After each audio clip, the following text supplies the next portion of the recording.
If you're a fan of parachuting,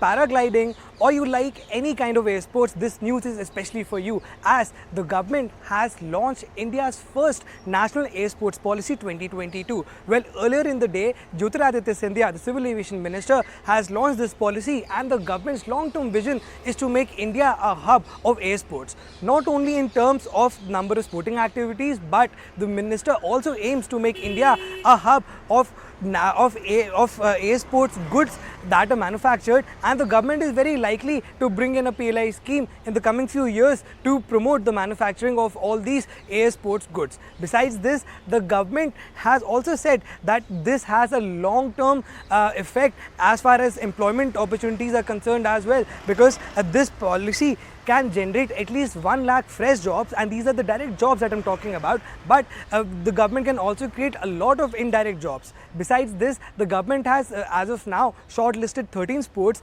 and more sports will be added as the policy progresses and as the love for air sports grows in the country. To make this policy successful, the government has clearly said that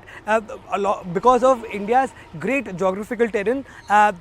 from Kashmir to Kanyakumari, there will be several sectors where these air sports activities will take place, and the government has also said that whenever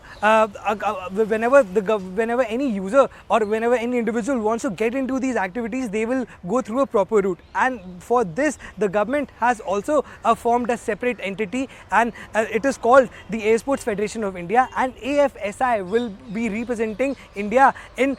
the other global events as well. The government also has made a proper 4-tier structure, and this thing will go down to even the districts. So every state will have federations of their different kind of air sports, and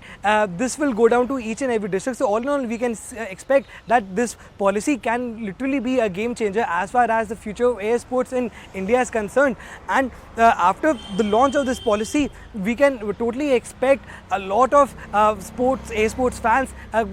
coming in the picture, and we can expect the whole air sports scenario in the country to change soon. And as I said, the government's long-term vision is to make India a hub of air sports.